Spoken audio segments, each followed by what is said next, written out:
Saudara, kita lanjutkan dialog kita. Ini tampaknya pertanyaan yang sangat dinanti-nanti oleh para investor aset kripto. Pak Oscar, kira-kira bagaimana mengenali aset kripto yang unggul? Lalu kemudian apa sih sebenarnya lihat dari investor ketika mereka ingin mengoleksi aset kripto?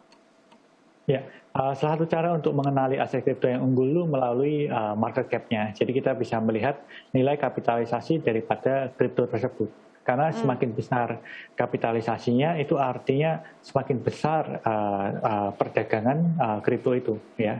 Yang kedua, kita harus bisa melihat fundamental daripada project kripto itu. Ya. Jadi kita perlu mengetahui di luar sana banyak sekali project blockchain ya. Nah, dari sekian banyak project blockchain itu ada beberapa project yang sebenarnya nggak terlalu valid gitu. Jadi secara fundamental nggak terlalu bagus. Nah, untuk project-project yang seperti itu ada banyak investor berhati-hati sih.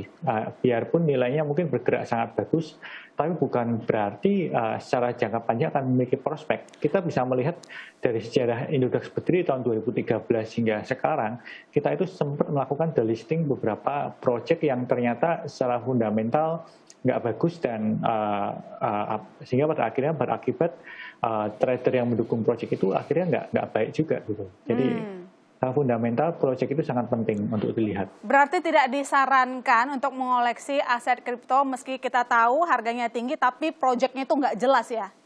Betul, jadi kita harus mengetahui fundamentalnya dulu ya. Setelah fundamentalnya tahu, terus kemudian kapitalisasi marketnya memang besar, nah itu project yang bisa kita koleksi untuk jangka panjang. Tapi kalau kita lihat, meski kalau kita lihat trennya itu ada loh aset kripto yang nggak jelas projectnya, tapi ternyata harganya naik terus tuh. Betul, contohnya itu Dogecoin ya. Yeah. Dogecoin itu kan fundamentalnya nggak jelas ya. Nah, kalau kita bicara hal seperti itu biasanya orang melakukannya untuk perdagangan jangka pendek ya, karena benar-benar cuma memanfaatkan prinsip supply and demand di mana terjadi hype ledakan demand. Kemudian kita mengikuti harganya kemudian menjadi profit kan. Nah, cuma kalau secara jangka panjang bermain seperti itu agak ngeri-ngeri sedap gitu kata orang. Iya, ngeri-ngeri sedap. Ya, yang mau nekat aja ya lah ke situ ya. Saya ke Mas Cipta. Mas Cipta, sebenarnya apa sih keterdesakan kita untuk segera memiliki bursa? Ya, tadi sebenarnya sudah banyak diulas ya. Artinya kalau kita punya ekosistem bursa yang penuh, itu mestinya peristiwa seperti yang di Turki, di Todex itu tidak terjadi. Karena yaitu ada pemisahan wallet, di rekening yang terpisah, lalu aset kriptonya sendiri juga terpisah di lembaga penyimpanan terpisah, sebagian disimpan di sana. Jadi kalau ada problem di pedagangnya, itu uang kita dan juga aset kita, investor itu tidak ikut hilang, tidak ikut kabur gitu loh. Tapi itu jadi yang mendesak itu, karena begitu ada ekosistemnya lengkap, kemudian selain ada kepastian hukum, juga perlindungan investor menjadi lebih kuat. Nah, mungkin catatan kita adalah sementara ini belum ada bursa, artinya sekarang ada 4 juta lebih investor, ada nilai transaksi sekian triliun, ini benar-benar istilahnya kita pasrah nih, tangan kita ke para pedagang. Jadi di sini para pedagang memikul tanggung jawab yang besar untuk dalam sementara waktu itu sebelum ada bursa yang lengkap untuk menerapkan ya prudensial atau praktek yang disiplin, benar-benar melindungi nasabah ya dalam hal ini. Dan ya tentu saja ya ini goodwill lagi, jadi harus ada goodwill yang baik. Selain dari Bapepti juga pengawasannya harus ekstra ketat, karena ya itu tadi sekali lagi untuk sementara ini benar-benar investor itu memasrahkan walletnya ada di pedagang, asetnya juga ada di pedagang. Nah, jadi itu catatan kita juga. Oke, baik. Terima kasih Mas Cipta. Pertanyaan terakhir saya ke Pak Sidarta. Pak Sidarta, sekarang kan itu aset kripto masih sebagai komoditas perdagangan saja. Tapi kan kita lihat sekarang perkembangannya sudah dijadikan alat tukar. Misalnya beli Tesla, transaksi di e-commerce. Nah, sejauh ini bagaimana koordinasi Bapepti dengan Bank Indonesia terkait dengan perkembangan fungsi dari kripto ini?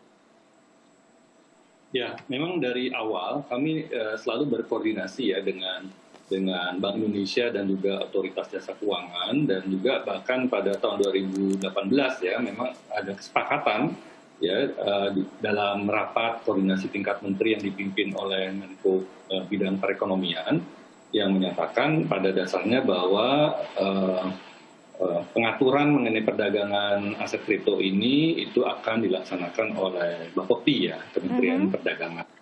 Kemudian juga kesepakatannya adalah bahwa aset kripto tetap dilarang sebagai alat pembayaran, namun hanya digunakan sebagai alat investasi ya. Jadi kita hanya bisa beli aset kripto, kemudian disimpan dan kemudian dijual kembali gitu ya. Jadi tidak bisa aset kripto kita beli kemudian digunakan untuk membeli aset lain. Nah itu artinya sudah digunakan sebagai alat pembayaran kan. Jadi itu telah ditegaskan gitu ya dalam kesepakatan tersebut. Investasi yang nantinya juga rencananya akan dikenakan pajak ya Pak? Ya, jadi namanya juga usaha ya, usaha dimanapun itu tentunya pada ketentuan yang berlaku terkait dengan peraturan perpajakan. Ya, kalau misalnya belum ada aturan khusus, tentunya akan mengikuti aturan yang saat ini berlaku. Jadi seperti misalnya untuk pajak penghasilan, selama belum ada pengaturan mengenai pajak final, ya tentunya akan tunduk pada undang-undang dari pajak penghasilan, di mana ini akan tergantung pada capital gain-nya kan, capital gain-nya berapa, itu yang kemudian akan dikenakan pajak sesuai dengan tarif yang berlaku.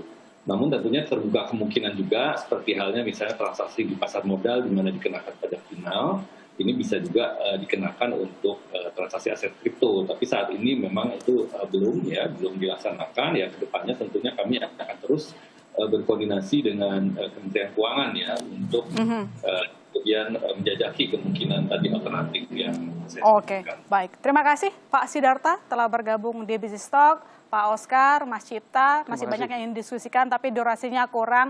Ini semacam seminar mahal untuk semua para investor kripto, tetapi yang jelas saudara pesannya adalah Anda cinta sama kripto boleh, begitu ya, mau koleksi boleh, tapi pastikan uangnya uang dingin. Yang jelas jangan keterlaluan mabuk kepayangnya, karena kalau lagi rugi nanti pusing sendiri, ditinggal lagi cinta-cintanya itu menyakitkan. Kalau begitu saya masih Tarigan menutup acara kita pada malam hari ini. Sampai jumpa di Business Talk Selasa depan. Sampai jumpa.